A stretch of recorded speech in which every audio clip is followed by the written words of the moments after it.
Vikramshila IAS coaching institute 14 बीघा ऋषिकेश। भारत का भूगोल कर रहे थे हम लोग। भारत के भूगोल में हमारा चैप्टर था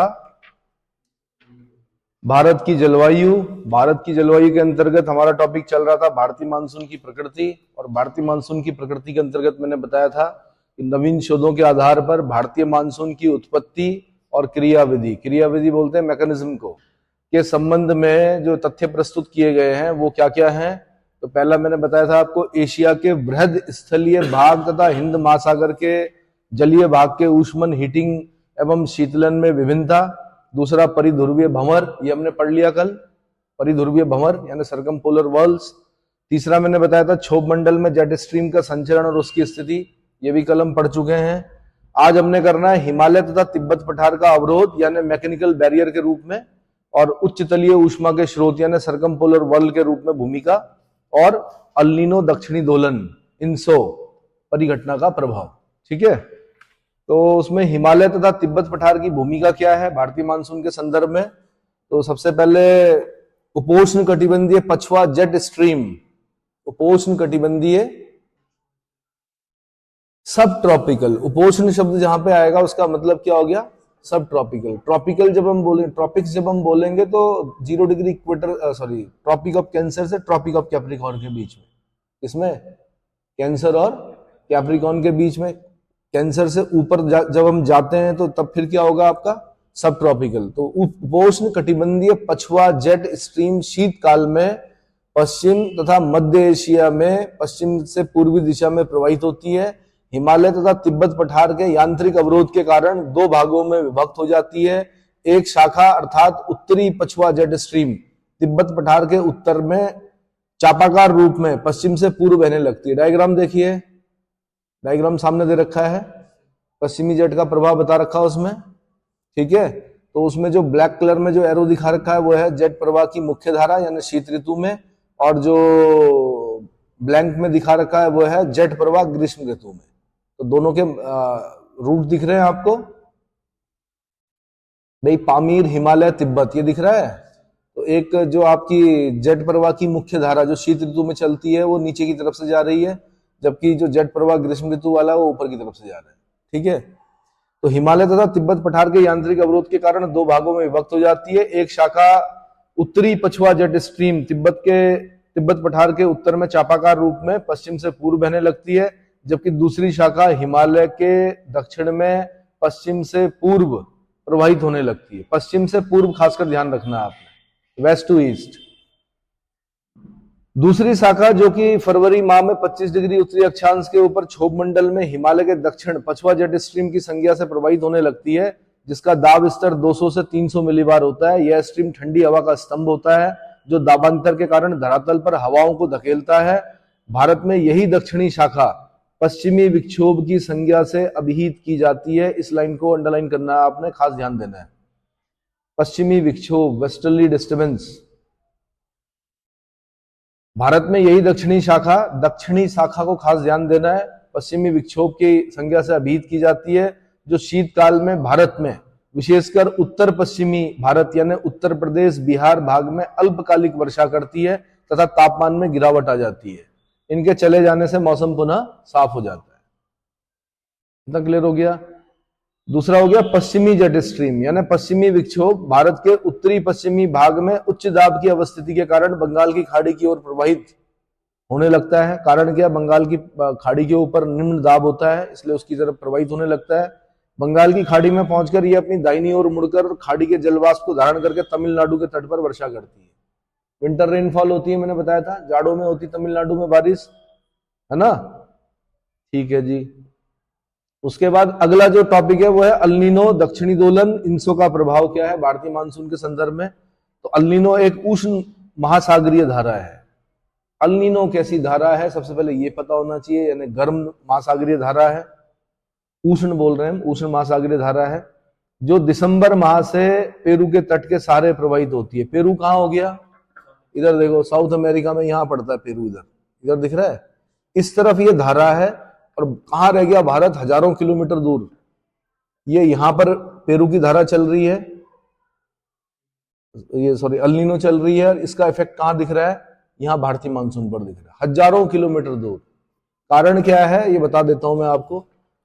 यहां से ये धारा अल नीनो जो धारा, गर्म धारा है, ये यहां से ऐसे पूरा पैसिफिक को पार करते हुए, दिख रहा है, पूरा पैसिफिक को पार करते हुए इधर स्ट्रेट ऑफ मलक्का से होते हुए इधर से एंटर करती है ये इंडोनेशिया और फिलीपींस के बीच में से, ठीक है, अंदर मलेशिया के नीचे से होते हुए स्ट्रेट ऑफ मलक्का होते हुए और कहां पहुंच जाती है, अरब सागर में। कहां पहुंचती है?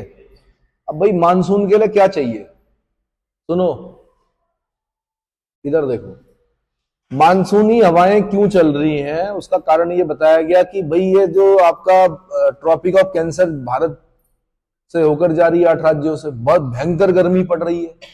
यहां पर क्या है, जमीन इतनी गर्म है कि इसके कांटेक्ट में सारी एयर क्या हो रखी है, ऊपर जा रही है। भाई गर्मी होगी तो कांटेक्ट की जो एयर होगी वो क्या होगी, ऊपर जाएगी, ऊपर उठेगी तो लो प्रेशर बनेगा। यहां पर अपेक्षाकृत अरब सागर में क्या है, हाई प्रेशर है।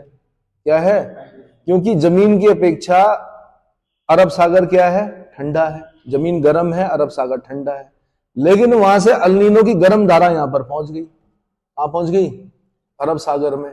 अरब सागर का जल भी क्या हो गया, गर्म हो गया। गर्म हो गया तो जब ठंडा था तो वहां पर हाई प्रेशर बना हुआ था। क्या बना हुआ था? तो जितना ज्यादा हाई प्रेशर होगा और जितना ज्यादा यहां पर लो प्रेशर होगा, उसी रफ्तार से क्या होंगी, हवाएं चलेंगी। अब क्या हो गया यार, यहां पर तो लो प्रेशर बना हुआ था, यहां पर जो हाई प्रेशर था उसकी जो क्या कम हो गई, मतलब क्योंकि गर्म पानी पहुंच गया। गर्म पानी के पहुंचने से ये अरब सागर वाला, हिंद महासागर वाला क्षेत्र क्या हो गया आपका, हिंद महासागर अरब सागर वाला क्षेत्र क्या होगा, गर्म हो गया। गर्म हो गया तो जहां हाई प्रेशर बनना था, माना अगर 1000 का बनना था तो वहां 700 या 600 ही रह गया। कितना रह गया? तो जितना हाई प्रेशर होता उतनी तेज क्या होती, लो प्रेशर की ओर हवाएं चलती। पर यहां भी क्या हो गया, एक तरह से लो हो गया। इधर भी लो, इधर भी लो, तो मानसून क्या हो गया, भटक गया, वीक पड़ गया। तो समझ में आ रहा अल नीनो का इफेक्ट कैसे हो रहा है। अल नीनो बहरी कहां, ओ इधर, यहाँ कहां गया हो, ये पेरू के आसपास, यहां पर है पेरू, इधर कहीं चिली के ऊपर ही दिख रहा है, आ गया हो, ये पेरू, लीमा कैपिटल है इसकी। तो यहां की धारा ने हमारे मानसून को क्या कर दिया, प्रभावित कर दिया। 4-5 साल में ये घटना होती है, अल नीनो इफेक्ट होता है, मानसून क्या होता है, वीक पड़ता है। तो ये तो मैंने ग्लोब में समझाया। अब लेकिन नंबर तो किस पे मिलेंगे, समझ पे थोड़े मिलते हैं। समझदार लोग नहीं निकलते कंपटीशन में। कौन लोग निकलते हैं? लेखक, जिन्हें लिखना आता है, जो शब्दों से क्या कर सकते हैं, व्यक्त कर सकते हैं। क्या कर सकते हैं? हाँ जी, हाँ, जैसे माना अगर किसी का हिंदी साहित्य माना हो, माना किसी का सब्जेक्ट है हिंदी साहित्य, ठीक है, और वो एक महिला है और उसका एक छोटा शिशु भी है, तो यार वो तो वात्सल्य जो उसको है, उसको क्या कर रही है, महसूस कर रही है ना। वो अपने बच्चे को फीड कर रही है, दुलार रही है, प्यार कर रही है, और बहुत प्यार कर रही है अपने छोटे बच्चे को। लेकिन यूपीएससी ने या लोक सेवा आयोग में अगर हिंदी का कोई पेपर है और उसमें वात्सल्य रस की परिभाषा पूछ ली और आप लिख नहीं पाए, तो क्या करना आपके वात्सल्य का, उस पर सिलेक्शन थोड़े होना है। वात्सल्य समझ रहे हो, शिशु के प्रति माता पिता का जो प्रेम है, उसको कैसे उकेरोगे, मतलब उसको शब्दों में कैसे व्यक्त करोगे आप। नहीं आया समझ में? हाँ।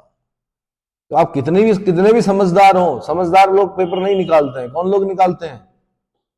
हो सकता है कि आप समझदार ना, आपकी समझ कम हो, लेकिन आप लिखते अच्छा हो, और आप हो सकता है रट के भी लिखते हो। क्या करते हो?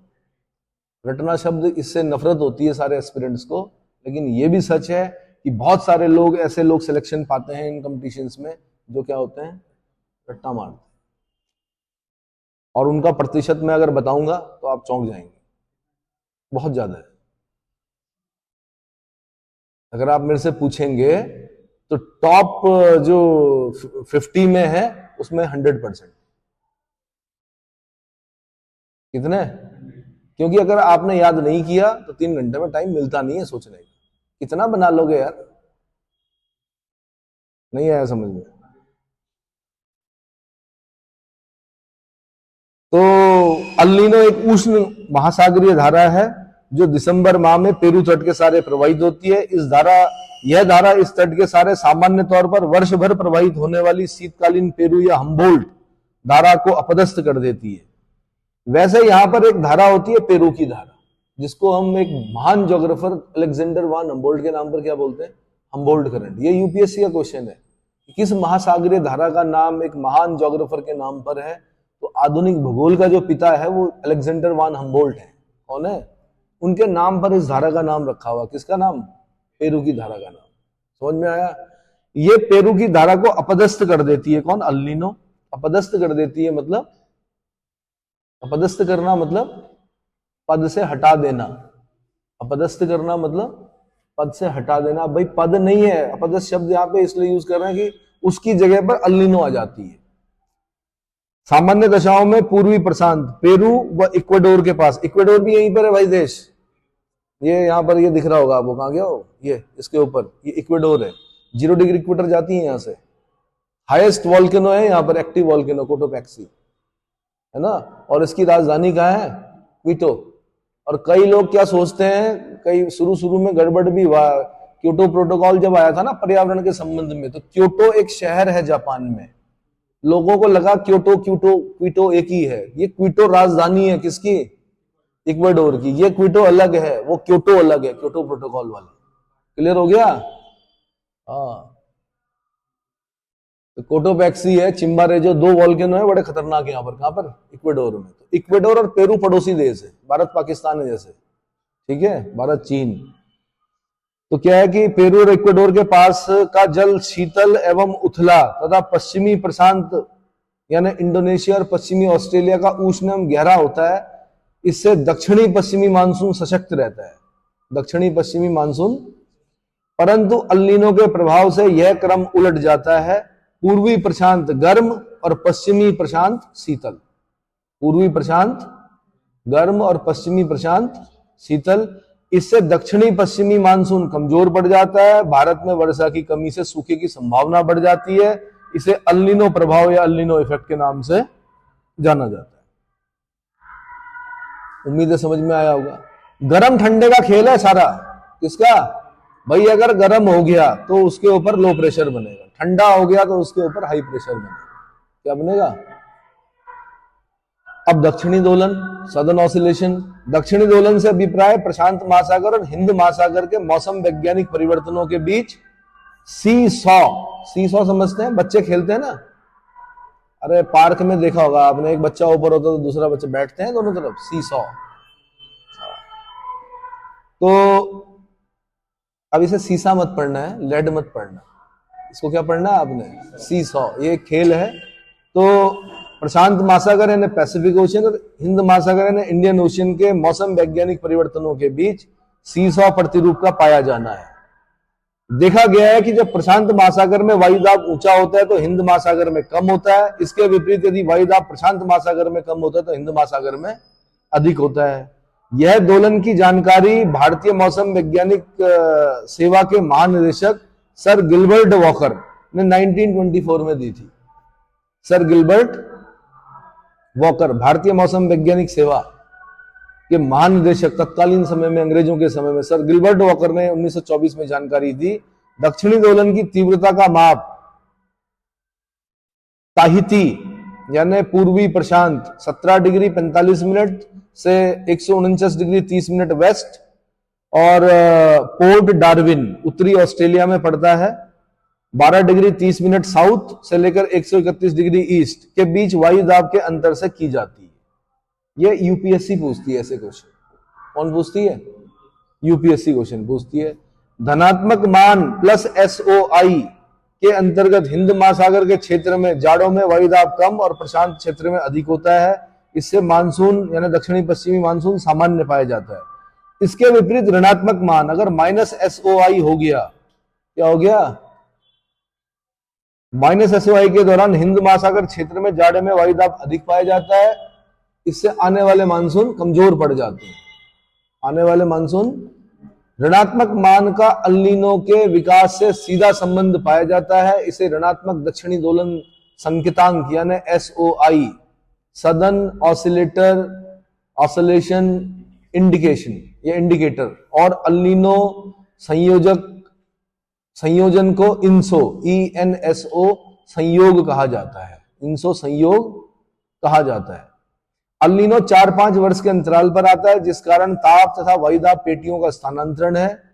अल नीनो के परिणाम स्वरूप भारत में सामान्य रूप से सूखा पड़ता है, किंतु यदि उस पर थार के मरुस्थल में उठने वाली संवहन तरंग तथा हिमालय के बर्फ के अल्बिडो तथा तिब्बत ऊष्मा स्रोत से उठी गर्म हवाओं के बिना बनी पूर्वा जेट अगर अधिक शक्तिशाली हो, आपने सिर्फ ये वाली लाइन को ध्यान रखना है, पूर्वा जेट अगर अधिक शक्तिशाली होकर हिंद महासागर पर उतरती है तब हिंद महासागर पर वायुदाब बढ़ जाता है।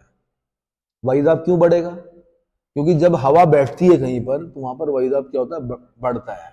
और खासकर अगर ठंडी ठंडी हवा बैठ रही है, हवा तभी बैठेगी जब ठंडी होगी, और ज्यादा ठंडी हवा बैठ रही है, इसका मतलब वो कहीं ना कहीं नीचे वाले का टेम्परेचर, जो पानी है उसके टेम्परेचर को भी क्या करेगी? कम करेगी।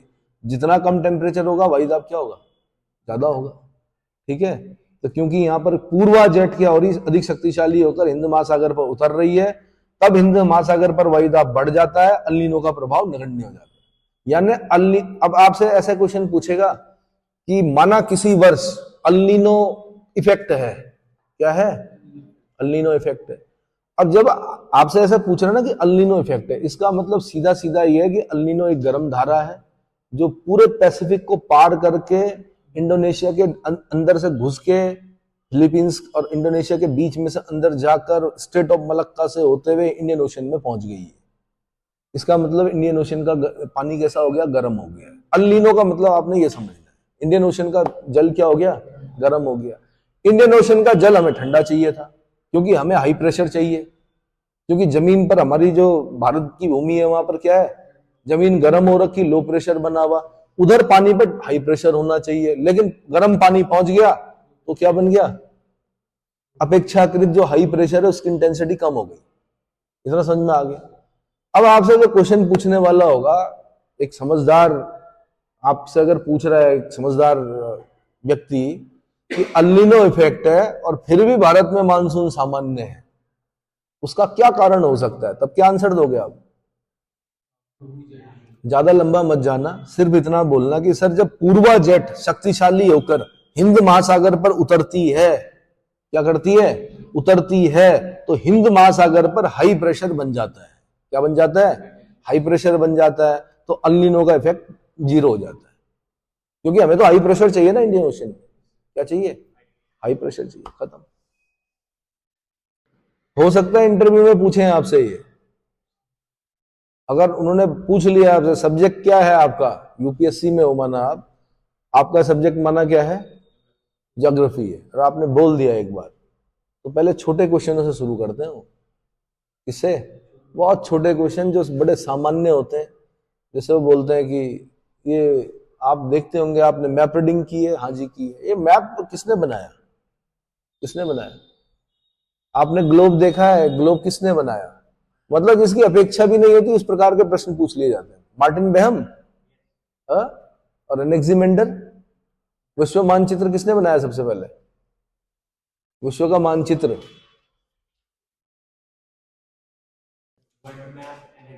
एनेक्सिमेंडर ने बनाया। ऐसा करके करते हुए आएंगे, लेकिन वो नंबर नहीं होते, वो तो सामान्य आपको क्या करने के लिए फिर पूछेंगे। वो मानसून के बारे में जानते हैं, आपने अगर हाँ बोल दिया तो फिर पूछेंगे। क्या पूछेंगे? कि भाई अल नीनो इफेक्ट चल रहा है, फिर वहां से भी कुछ क्वेश्चन पूछेंगे। अल नीनो समझते हो? आप बोलेंगे हाँ जी। ये क्या है? पैसिफिक ओशन में पेरू के आसपास चलने वाली क्या है? एक गर्म जलधारा है, काउंटर करंट भी बोलते हैं इसको। जितना भी आपको ज्ञान होगा वो बोलेंगे आप। ठीक है, अल नीनो इफेक्ट हो रखा है, तो आपसे ही बोलेंगे कि अल नीनो इफेक्ट हो रखा है, फिर भी भारत में मानसून सामान्य है, उसका कारण क्या हो सकता है? तो आपने बोलना है पूर्वा जेट।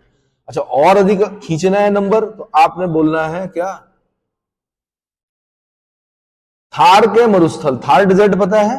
राजस्थान पाकिस्तान की बॉर्डर पर थार मरुस्थल से उठने वाली संवहन तरंग, थार मरुस्थल से उठने वाली संवहन तरंग तथा हिमालय के बर्फ के अल्बिडो, हिमालय के बर्फ के अल्बिडो। अब अल्बिडो क्या होता है वो फिजिकल में पढ़ चुके हैं हम। अल्बिडो और तिब्बत ऊष्मा स्रोत से उठी गर्म हवाओं से बनी पूर्वा जेट अधिक शक्तिशाली होकर जब हिंद महासागर पर उतरती है, तब हिंद महासागर पर वायुदाब बढ़ जाता है और अल नीनो का प्रभाव नगण्य हो जाता है। ये कंप्लीट आंसर है। ये क्या है? पर मैंने कहा अगर आपने इतना भी बोल दिया कि पूर्वा जेट शक्तिशाली होकर हिंद महासागर पर उतरती है और हिंद महासागर पर वायुदाब बढ़ जाता है, जिससे अल नीनो का इफेक्ट नगण्य हो जाता है, इसलिए कभी कभी अल नीनो के आने के बावजूद भी भारतीय मानसून सामान्य रहता है।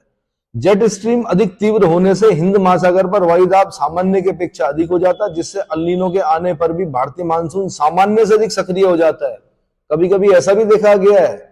वैसे अल नीनो इफेक्ट का होना मतलब भारत में सूखे की स्थिति, लेकिन अल नीनो इफेक्ट है, लेकिन क्या हो गया कि जेट स्ट्रीम की तीव्रता इतनी ज्यादा थी, इतनी तेजी से उतरी, वो इतनी ज्यादा उतरी कि प्रेशर इतना ज्यादा हो गया, सामान्य प्रेशर से भी ज्यादा प्रेशर हो गया। तो पता चला कि 20% 30% ज्यादा बारिश होगी उस साल। क्या होगी? 20-30%, 40%, 20% क्या होगी? सामान्य से अधिक रहेगा कौन? मानसून सक्रिय। बोलते रहोगे आपकी भगवान बारिश बंद हो जाए, लेकिन होगी नहीं। 3-3 दिन तक, 4-4 दिन तक, 5-5 दिन तक लगातार बारिश क्या रहेगी आपकी। ठीक है, ये है।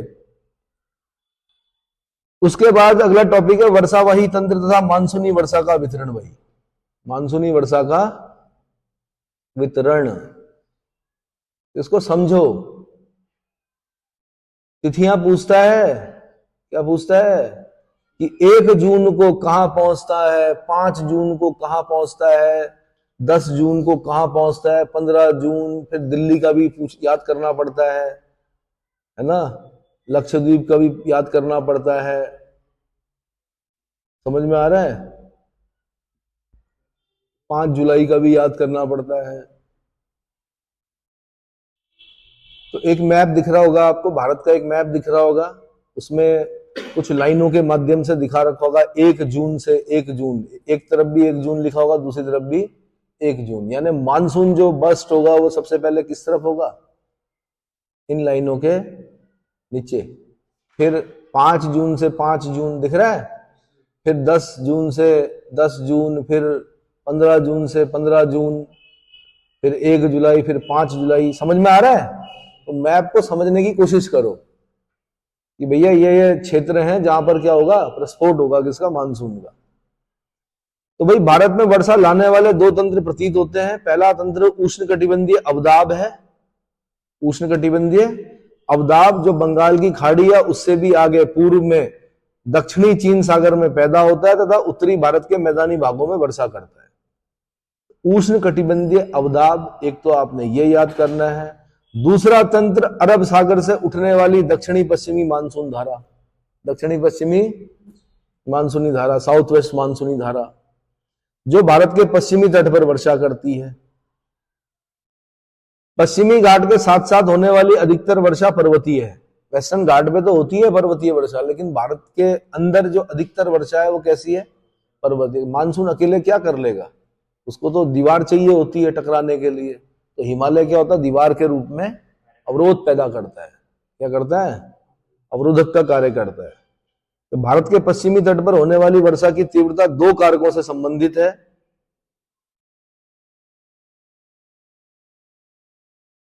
दो कारकों से संबंधित है। मैंने आपको पहले बताया कि पश्चिमी घाट के साथ साथ होने वाली अधिकतर वर्षा कैसी है? पर्वतीय, क्योंकि ये आर्द्र हवाओं से अवरुद्ध होकर घाट यानी पश्चिमी घाट के सारे जबरदस्ती ऊपर उठने से होती है।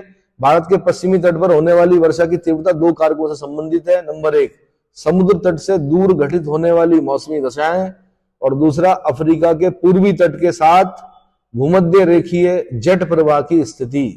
अफ्रीका के पूर्वी तट के साथ भूमध्य रेखीय जेट प्रवाह की स्थिति। मैंने कहा जेट स्ट्रीम को आपको ढंग से चैप्टर पढ़ना पड़ेगा इस मानसून को समझने के लिए, और वो हम फिजिकल में पढ़ चुके हैं। बंगाल की खाड़ी में उत्पन्न होने वाली उष्णकटिबंधीय अवदाबों की बारंबारता हर साल बदलती रहती है। भारत के ऊपर उनके मार्ग का निर्धारण भी मुख्यतः अंतः उष्णकटिबंधीय अभिसरण क्षेत्र यानी ITCZ यानी इंटर ट्रॉपिकल कन्वर्जेंस जोन, जिसे मानसून द्रोणी या गर्त भी कहा जाता है। मानसून द्रोणी या गर्त किसे कहते हैं? मानसून द्रोणी या मानसून गर्त किसे कहते हैं? ITCZ को कहते हैं। ITCZ की फुल फॉर्म होती है इंटर ट्रॉपिकल कन्वर्जेंस जोन, या हिंदी में बोलते हैं उष्णकटिबंधीय अभिसरण क्षेत्र। ITCZ की स्थिति द्वारा होता है। जब भी मानसून द्रोणी का अक्ष दोलायमान होता है, विभिन्न वर्षों में इन अवदाबों के मार्ग, दिशा, वर्षा की गहनता और वितरण में भी पर्याप्त उतार चढ़ाव आते हैं। वर्षा कुछ दिनों के अंतराल में आती है। भारत के पश्चिमी तट पर पश्चिम से पूर्व, उत्तर पूर्व की ओर और उत्तर भारतीय मैदान एवं प्रायद्वीप के उत्तर भाग में दक्षिणी पूर्व एवं उत्तर पश्चिम की ओर से वर्षा की मात्रा में घटने की प्रवृत्ति पाई जाती है। घटने की, अगर आप वेस्टर्न घाट के चोटी पर खड़े हो ना कहीं पर, इस तरफ आपको सदाबहार वन मिलेंगे और इस तरफ क्या मिलेगा? वृष्टि छाया प्रदेश की तरफ क्या मिलेगा? कभी ऐसे पहाड़ पर खड़े हुए हो, मतलब पहाड़ ऐसी जगह पर खड़े हो कि इस तरफ का वेजिटेशन अलग है, इस तरफ का वेजिटेशन अलग है? नहीं हुए हो। तो कोंकण रेलवे से जाना कभी और उसके ऊपर खड़े होना, इस तरफ भयानक क्या जंगल, और मानसून में जाना जब मानसून का प्रस्फोट होता है, और आराम से जाना, बह भी सकते हो, क्योंकि मानसून टकराया और ऊपर की तरफ चढ़ता हो, क्या होता है? ऊपर चढ़ता। जैसे ही ऊपर चढ़ेगा वैसे कंडेंसेशन हुआ, वहां ऊपर की तरफ बरसेगा। नीचे की तरफ उतना नहीं बरसता, ऊपर की तरफ बरसता है। ऊपर की तरफ बरसेगा और फिर मतलब एक छोटी सी जो धारा होगी ना, जो झरना होगा छोटा सा, वो एकदम से ऐसा लगेगा आपको कि बस पूरा क्या आ गई, बाढ़ आ गई। इस तरफ क्या है? बारिश है, तो इस तरफ ग्रीनरी बहुत ज्यादा है, और इस तरफ क्या है? वृष्टि छाया प्रदेश की तरफ। नहीं आया समझ में? वेजिटेशन किस पर डिपेंड करता है? वर्षा पर और धूप पर। किस पर? धूप पर। कई पहाड़ ऐसे भी हैं कि जिस तरफ एक तरफ बहुत ज्यादा धूप है और दूसरी तरफ क्या है? धूप ही नहीं है। ऐसे भी कई बार क्या होते हैं। तो उस क्षेत्र का वेजिटेशन अलग होगा जिस तरफ धूप नहीं होगी, और इस तरफ का वेजिटेशन अलग होगा जिस तरफ क्या होगा? धूप होगी। ऐसी वर्षा की मात्रा पर भी निर्भर करता है। तो भारत के पश्चिमी तट पर पश्चिम से पूर्व, पश्चिम से पूर्व, उत्तर पूर्व की ओर तथा उत्तर भारतीय मैदान एवं प्रायद्वीप के उत्तरी भाग में दक्षिणी पूर्व से उत्तर पश्चिम की ओर वर्षा की मात्रा में घटने की प्रवृत्ति पाई जाती है। यार एक ही लैटिट्यूड है, एक ही लैटिट्यूड है। इस तरफ भयानक बारिश हो रही है, इस तरफ वृष्टि छाया प्रदेश है, इस तरफ बारिश ही नहीं हो रही है। भूगोल क्या हो गया? अलग हो गया बिल्कुल। और फिर संस्कृति भी अलग होगी। क्या होगी? संस्कृति भी अलग होगी। संस्कृति भूगोल से बनती है, और आपकी जो स्ट्रिंग्थ होती है ना, वो भी भूगोल से बनती है। किससे बनती है? भूगोल से। आप ऋषिकेश में 10 बाल्टियों से नहाते हो, किसने?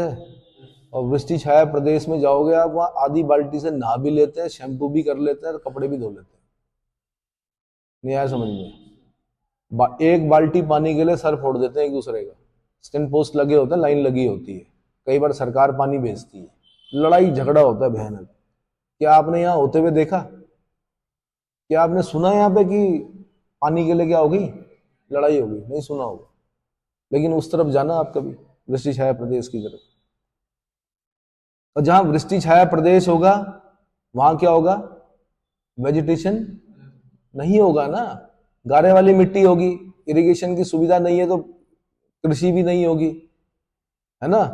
अब दोनों देखो ना, दोनों तरफ डायरेक्शन में देखो। इस तरफ क्या होगा कि इस तरफ एक बच्चा स्कूल जाएगा, कोई चीज चोरी करके लाएगा किसी बच्चे का, इधर की माँ मार रही होगी उसको, क्या कर रही होगी, और इधर का बच्चा जाएगा वो करके लाएगा, तो वो मतलब लूटने की एक प्रवृत्ति हो जाती है। जब है ही नहीं खाने के लिए तो क्या करेगा बच्चा। मैं इसलिए समझाने का प्रयास कर रहा हूं आपको। एक बार यूपीएससी ने क्वेश्चन पूछा कि शिवाजी के, छत्रपति शिवाजी के, उसमें जो सबसे बड़ा योगदान है वो किसका है? मावल प्रदेश का है। किसका? मावल प्रदेश का है। अब जब मावल प्रदेश में क्या, जब बारिश होती नहीं है, गारे वाली मिट्टी होती है, कुछ होता ही नहीं है, तो वहां लड़ने की प्रवृत्ति है, पहले से लड़ाकू प्रवृत्ति है, और जब लड़ाकू प्रवृत्ति है तो लूटने की भी प्रवृत्ति है। क्या है? मवाली सुना है? मवाली है, मुंबई जाना कभी? क्या है अभी? मवाली है कि मवाली मतलब अगर वो ताकतवर है तो वो आपसे हफ्ता भी लेगा, पैसा भी लेगा, कूटेगा भी आपको, और दादागिरी भी चलेगी उसकी। और लड़ेगा कैसे? आमने सामने की लड़ाई नहीं लड़ेगा। कैसे? गुरिल्ला युद्ध पद्धति, घात लगाकर हमला करेगा। आप बोलो उसे सिंगल फाइट में आ जा, आप भी पहाड़ के हो, है ना। कौन है आजकल वो क्या फाइटर जो है, क्या नाम है, अंगद बेस्ट। हाँ, तो वो उसको सिंगल फाइट में बुला लो। आप समझ रहे हो मेरा कहने का मतलब क्या है। इधर क्या है कि इधर लूटने की, मुगलों को किसने लूटा, मवालियों ने लूटा। किसने? तो शिवाजी ने अपनी सेना में किसको भर्ती किया, मवालियों को भर्ती किया। मुगल सोचते थे कि हम ही लूट सकते हैं, इन्होंने मुगलों की ऐसी कर दी। औरंगजेब के जीवन के लास्ट के 20-25 साल महाराष्ट्र में कटे। कहां कटे?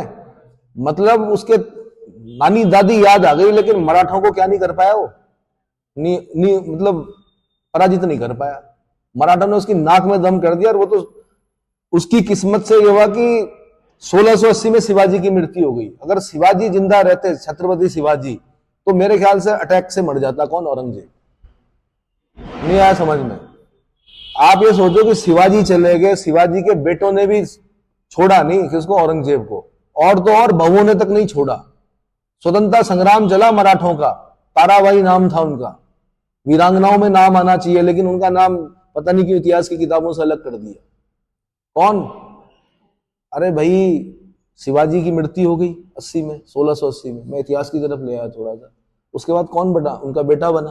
कौन? संभाजी। संभाजी भी चले गए। संभाजी ने भी औरंगजेब के सामने ऐसी बात रख दी कि जिससे तिलमिला गया औरंगजेब। उसने कहा यार कैसा मराठा है ये, मेरे सामने इस्लाम की बुराई कर रहा है, मेरी बेटी का हाथ मांग रहा है मेरे से। मतलब औरंगजेब की बेटी का हाथ मांगना, और कैद हो रखा है। उसके साथ उसका जो मंत्री है, क्या नाम है, कवि कलश भेदिया जिसको बोलते थे मराठे, वो भी कैद हो रखा है। तो कहा जाता कि सबसे बुरी मृत्युओं में, इतिहास की सबसे बुरी जो हत्याएं हुई हैं वो किसकी हुई है? संभाजी की और कवि कलश की हुई है। छोटे छोटे टुकड़े काट काट के मारा गया उन्हें। आज एक उंगली काटी, कल दूसरी काटी, परसों तीसरी काटी, एक साथ गर्दन नहीं काटी। कैसे मारा? विभत्स तरीके से मारा। उसके बाद राजा राम जी आए। राजा राम ने भी चलाया स्वतंत्रता संग्राम मराठों का। उसके बाद राजा राम भी चले गए। उसके बाद कौन आई? ताराबाई आई। ताराबाई ने भी नाक में दम करके रखा किसके।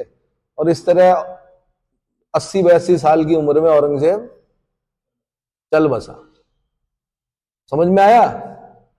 और उसके बाद क्या हुआ? औरंगजेब गया तो कहा जाता है कि मुगलों को खत्म करने में सबसे बड़ा योगदान किसका? मराठों का है। और उन मराठों में भी किसका योगदान है? मवालियों का है, मावल प्रदेश के लोगों का। और वो मावल प्रदेश कौन सा है? वो वृष्टि छाया प्रदेश है। भूगोल आपको कठिन बनाता है।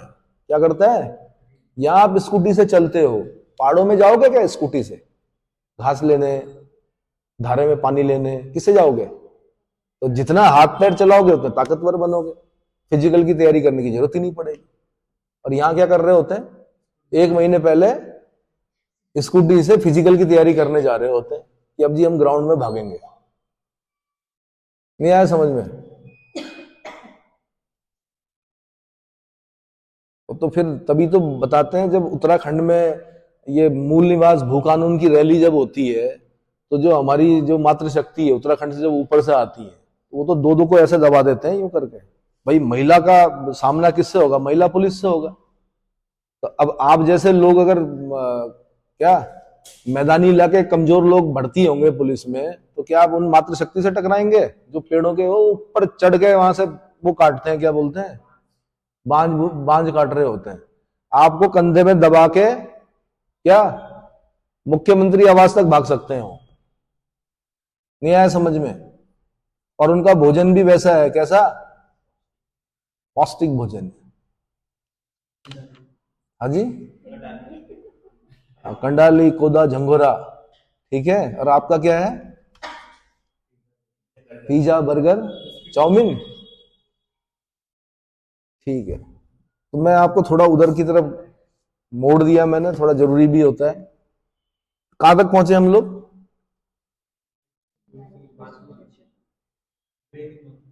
तो भाई एक तो समुद्र तट से दूर घटित होने वाली मौसमी, मैंने कहा भारत के पश्चिमी तट पर होने वाली वर्षा की तीव्रता 2 कारकों पर निर्भर करती है। नंबर 1 समुद्र तट से दूर घटित होने वाली मौसमी दशाएं, और दूसरा मैंने बोला अफ्रीका के पूर्वी तट के साथ भूमध्य रेखीय जेट प्रवाह की स्थिति।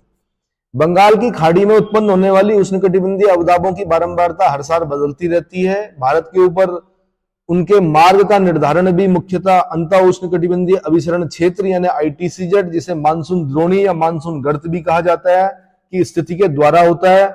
जब भी मानसून द्रोणी का अक्ष दोलायमान होता है, विभिन्न वर्षों में इन अवदाबों का मार्ग, दिशा, वर्षा की गहनता, वितरण में भी पर्याप्त उतार चढ़ाव आते रहते हैं। वर्षा कुछ दिनों के अंतराल में आती है। भारत के पश्चिमी तट पर पश्चिम से पूर्व, उत्तर पूर्व की ओर और उत्तर भारतीय मैदान में प्रायद्वीप के उत्तरी भाग में दक्षिणी पूर्व से उत्तर पश्चिम की ओर वर्षा की मात्रा में घटने की प्रवृत्ति पाई जाती है। अब हम आ रहे हैं मानसून के विच्छेद में, ब्रेक इन मानसून, मानसून का विच्छेद। कभी सोचा था कि बारिश के बारे में इतना पढ़ना पड़ेगा? हाँ जी, ऐसे पढ़ना पड़ता, भाई क्या करें। ब्रेक इन मानसून, दक्षिण पश्चिमी मानसून काल में एक बार कुछ दिनों तक वर्षा होने के बाद यदि 1, 2 या कई सप्ताह तक वर्षा न हो तो इसे मानसून विच्छेद, ब्रेक ऑफ द मानसून कहा जाता है। क्या कहते हैं? ये विच्छेद विभिन्न क्षेत्रों में विभिन्न कारणों से होते हैं। जैसे उत्तर भारत के विशाल मैदान में मानसून का विच्छेद उष्ण कटिबंधीय चक्रवातों की संख्या कम हो जाने से और अंतः उष्ण कटिबंधीय अभिसरण क्षेत्र की स्थिति में बदलाव आने से होता है। आपसे ऐसा क्वेश्चन पूछ सकता है कि जो उत्तर भारत के विशाल मैदान है, वहां पे आपने देखा होगा कि मानसूनी बारिश हुई, मानसून आया, उसका 3-4 दिन तक बारिश ही नहीं आई। तो 3-4 दिन तक जो बारिश नहीं आई उसको हम बोलते हैं मानसून का विच्छेद। क्या बोलते हैं? या उसको बोलते हैं ब्रेक इन द मानसून। वो पूछे कारण क्या होता है ब्रेक इन द मानसून का? उत्तर भारत के विशाल मैदान में मानसून के विच्छेद का कारण क्या है? आपने बताना 2 कारण है। नंबर 1, उष्ण कटिबंधीय चक्रवात, साइक्लोन्स की संख्या कम हो जाने से। पहला क्या बोलना है आपने? उष्ण कटिबंधीय चक्रवातों की संख्या कम हो जाने से। और दूसरा आपने बताना है ITCZ की स्थिति में बदलाव आने से, इंटर कन्वर्जेंस जोन या अंतरा उष्ण कटिबंधीय अभिसरण क्षेत्र की स्थिति में बदलाव आ जाने से। क्लियर हो गया? फिर पूछेगा आपसे दूसरा क्वेश्चन, पश्चिमी तट पर मानसून विच्छेद क्यों होता है? आपने बोलना है आर्द्र पवनें तट के समानांतर बहने लगती हैं जब, तो क्या हो जाता है? पश्चिमी तट पर मानसून विच्छेद हो जाता है। तट के समानांतर अगर बहेंगी, पैरेलल बहेंगी, टकराएंगी नहीं, तो बारिश नहीं होगी। क्या नहीं होगी? तीसरा पूछेगा राजस्थान में मानसून विच्छेद क्यों होता है? तो आपने बोलना जब वायुमंडल के निम्न स्तरों पर तापमान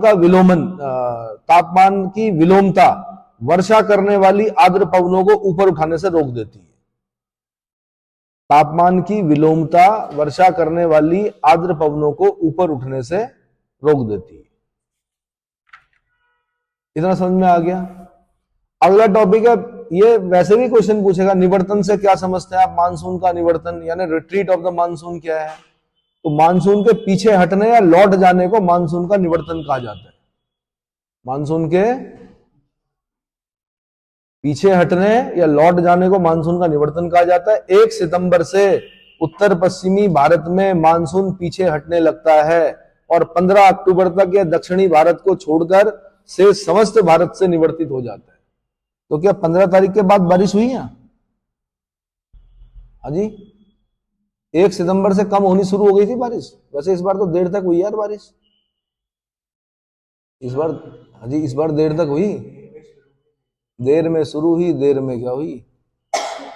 प्रकृति ने कहा तुम बनाते रहो अपने महीने, हम तो अपने हिसाब से चलेंगे, है ना। 1 सितंबर से उत्तर पश्चिमी भारत में मानसून पीछे हटने लगता है। 15 अक्टूबर तक यह दक्षिणी भारत को छोड़कर शेष समस्त भारत से निवर्तित हो जाता है। लौटती हुई मानसून पवनें बंगाल की खाड़ी से जलवाष्प ग्रहण करके उत्तर पूर्वी मानसून के रूप में तमिलनाडु में वर्षा करती है। अब जाड़ों में कहां बारिश होगी? तमिलनाडु में बारिश होगी। और उसका कारण क्या होगा? उत्तर पूर्वी मानसून बोलेंगे अब उसको। मैंने बता भी दिया कि हवाएं जहां से चलती हैं वो नाम रखा जाता है। अब उत्तर पूर्व से आ रही है तो इसलिए उत्तर पूर्वी मानसून। पहले जो हवाएं थी वो दक्षिण पश्चिम से आ रही थी, इसलिए साउथ वेस्ट मानसून बोल रहे थे उसको। तो क्लियर हो गया? अच्छा जी, देश के उत्तर पश्चिमी भाग में मानसून सबसे बाद में पहुंचता है, नॉर्थ वेस्ट में, तथा सबसे पहले वहां से वापस लौट जाता है। पंजाब में मानसून 1 जुलाई को पहुंचता है। कब? 1 जुलाई को पहुंचता है और मध्य सितंबर में वहां से लौट जाता है। इस प्रकार वहां पर वर्ष में केवल 2.5 महीने ही मानसून सक्रिय रहता है। कितना? 2.5 महीने ही मानसून सक्रिय रहता है। इसीलिए इरिगेशन देखा होगा आपने, पंजाब में ट्यूबवेल इरिगेशन, नहर प्रणाली जो है वो बहुत विकसित की गई है, क्योंकि मिट्टी तो फर्टाइल है। उस फर्टाइल मिट्टी का क्या करना अगर इरिगेशन नहीं होगा, है ना। और जो ज्यादा नहरों का जाल था वो तो पाकिस्तान को दे दिया हमने। असली पंजाब तो पाकिस्तान में है। और मैं तो कह रहा हूं अगर ये जितने भी खालिस्तान की मांग कर रहे हैं वहां करें ना मांग, पहले उस वाले पंजाब को खींचे, तब हम समझें कि हाँ भाई देश के साथ है। नहीं आया समझ में? ठीक है, दादाजी ने जमीन दी थी किसी को, पोता वापस भी तो ले सकता है कि भाई मेरे दादाजी की थी, आपको दी थी खेती करने के लिए, वापस क्या? क्योंकि नानक की भूमि वही है, ननकाना साहब वहां है, गुरुओं की भूमि वहां है, तो वापस लो ना उसको, तब तो बात भी बने। किससे लड़ रहे हो? ज्यादा समर्थन मत करो, दिक्कत हो जाएगी।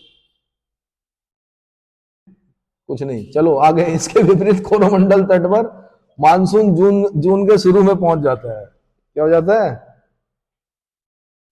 इसके विपरीत कोरोमंडल तट पर मानसून जून के शुरू में पहुंच जाता है और मध्य सितंबर में लौटता है। अतः यहां पर मानसून वर्ष में लगभग 6.5 महीने सक्रिय रहता है। कहां पर भाई? कोरोमंडल तट। कोरोमंडल तट। उनकी समझ में नहीं आया, उनका सेंस ऑफ ह्यूमर कम हो चुका है पढ़ते पढ़ते। अरे कनाडा से आएगी फिर। नहीं आया समझ में? हाँ जी, हाँ गोल्डी बरार।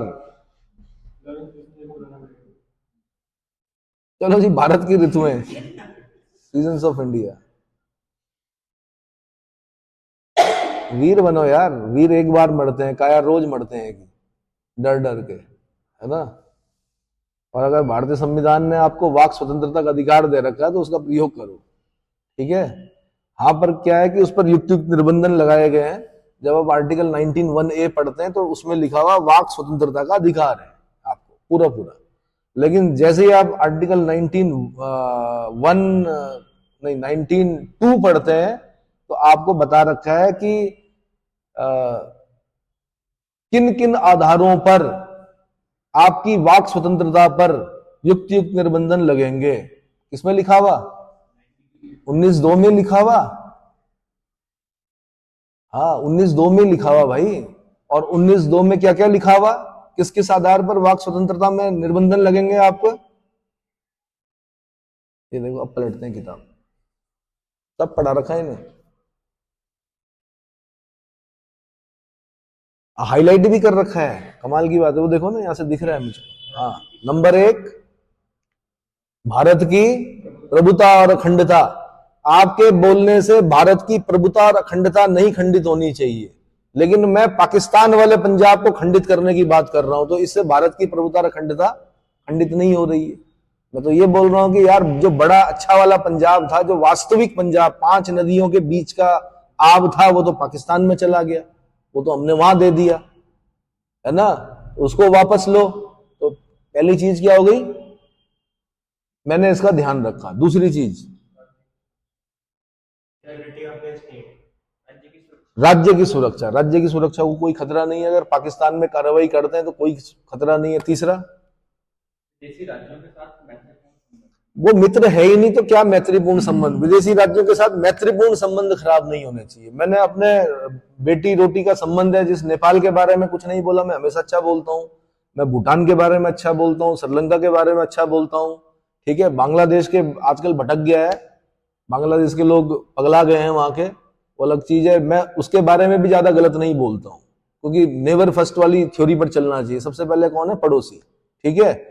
हाँ, कुछ पड़ोसी ऐसे थे जो नहीं सुधर सकते, जैसे पाकिस्तान, जैसे चीन, है ना। चलो फिर भी आगे, लोक व्यवस्था को ध्यान में रखना पड़ता है और शिष्टाचार को ध्यान में रखना पड़ता है। मेरी भाषा में कहीं भी शिष्टाचार का क्या नहीं था, उल्लंघन नहीं किया मैंने। अगला,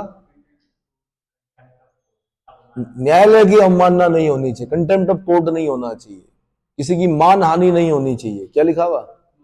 मान हानि नहीं होनी चाहिए। और क्या नहीं होना चाहिए? अपराध उद्दीपन, अपराध उद्दीपन में अपने देश के लोगों को नहीं उद्दीपित कर रहा हूं, मैं उनको उद्दीपित कर रहा हूं जो बहुत दूर बैठे हैं अमेरिका के ऊपर। मैं उनको बोल रहा हूं कि अगर आपको चाहिए तो पाकिस्तान से मांगे। क्या मांगे? पाकिस्तान से मांगो यार, पुरखे तो वही थे उनके, असली पंजाब तो वही है। और आर्य जो हैं वो वास्तविक आर्य हैं, वो लोग आर्य जो सबसे पहले बसे थे वो कहां बसे थे? पंजाब में बसे थे। धर्म बाद में आए, पहले लोग आए वहां पर बसने के लिए। क्या आए? लोग बसे। और वो लोग कौन थे? वो आर्य थे। कहां से आए थे? मध्य एशिया से आए थे। कैसे थे आर्य? कैसे थे? लंबे चौड़े थे भाई। कैसे थे? लंबे चौड़े थे, नाक लंबी थी। आप मिरर में देखना ना अपने आप को, अपने आप पता चल जाएगा। लंबे चौड़े थे, नाक लंबी थी, बाल सुनहरे थे, और क्या थे? गौर वर्ण के थे। मतलब वर्ण जो था उनका कैसा था? गौर वर्ण मतलब गोरे रंग के थे। कैसे थे? और जब वो भारत में आए तो जो यहाँ के मूल निवासी हैं वो द्रविड़ लोग हैं। कौन है? यहाँ के लोग कैसे थे? गर्म देश है तो यहाँ पे कैसे लोग होंगे? कैसे लोग होंगे? अरे काक वर्ण मत बोलो यार, मतलब काले होंगे यहाँ पे लोग। कैसे होंगे? गेहूं होंगे। जैसे जैसे गर्मी की साइड जाओगे आप वैसे वैसे त्वचा का रंग क्या होगा? मेलेनिन बढ़ता जाएगा स्किन पर। ठीक है, यहाँ के लोग काले थे। तो वर्ण व्यवस्था वही है। उन्हें ये डर हो गया भारत में आकर कि कहीं हमारा वर्ण न खो जाए। वर्ण ना खो जाएगा मतलब समझते हो? कहीं ऐसा ना हो, सीधे से मैं गांव की भाषा में समझा रहा हूं, कि कहीं ऐसा ना हो कि हमारे बच्चे अनारियों के साथ क्या करें? विवाह करें, और जो अगले बच्चे हों वो कैसे हों, और हम अपना वर्ण खो दे। वर्ण मतलब होता रंग खो दे। तो क्या किया गया? व्यवस्था बनाई गई, अलग कर दिया गया जो यहाँ के मूल निवासी, फोर्थ वर्ण में डाल दिया गया। डॉक्टर अम्बेडकर को पढ़ना ना, नहीं आया समझ में? तो फोर्थ वर्ण में डाल दिया गया। और फिर कहीं ना कहीं बाद में अनटचेबिलिटी भी आ गई। बचपन से समझा दिया छूना ही नहीं है, तो छुएंगे नहीं तो फिर विवाह तो हो ही नहीं सकते। नहीं आया समझ में?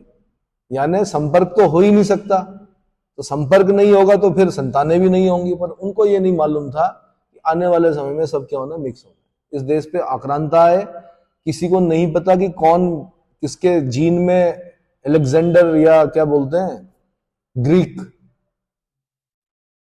किसी को नहीं पता कौन शक है, किसी को नहीं पता कौन कुषाण है, किसी को नहीं पता क्या मंगोल, पर्शिया। बहुत सारे जो आक्रांत देश के अंदर आए वो लोग वापस नहीं गए, वापस जाते हुए नहीं दिखते। आए यहीं बस गए, तो सब क्या हो गया? मिक्स हो गए। तो जो फीचर्स हैं यहाँ पर मिक्स फीचर्स हैं। कैसे हैं? कहां तक पहुंचे हम? निवर्तन। अब पढ़ना हमने भारत में ऋतुएं। कितना हो रहा है? इसके बाद भारत में ऋतुएं, इसको मैं अलग टॉपिक में बताऊं।